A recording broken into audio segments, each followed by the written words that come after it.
آفا بِہَٰذَا الْحَدِيثِ أَنْتُم مُدْہِنُونَ، کہ اس کے بعد بھی یہ خاص حدیث سے تم بے توجہی برتنے والے ہو، یعنی وہ توجہ نہیں دے رہے اس خاص حدیث کی طرف۔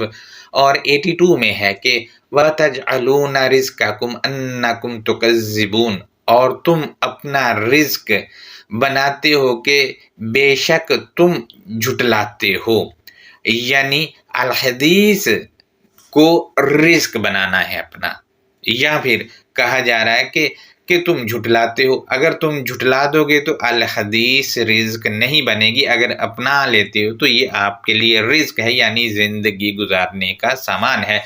اور اگر جھٹلا دیتے ہو تو جس کے لیے جھٹلایا ہے وہ آپ کا رزق ہے، اور وہ کیا ہے وہ آپ لوگوں کو پتہ ہی کہ کیا ہے۔ لہٰذا دونوں کے لیے رزق استعمال ہوگا۔ جھٹلانا جو ہے کسی چیز کو باطل کو لے کر ہوتا ہے، اور جو باطل کو لے کر الحدیث کو جھٹلاتا ہے تو باطل سے حاصل ہونے والا جو علم جو ذہنوں میں بیٹھتا ہے وہ رزق ہوتا ہے۔ اسی طرح الحدیث جو ایکسیپٹ کرتا ہے، الحدیث جب پڑھتا ہے تو وہ جو ذہنوں میں آتا ہے وہ بھی رزق ہوتا ہے، کیونکہ وہ زندگی گزارنے کا سامان ہے۔ لہٰذا دوستو، رزق کے معنی ہے زندگی گزارنے کا سامان یا سامان زندگی۔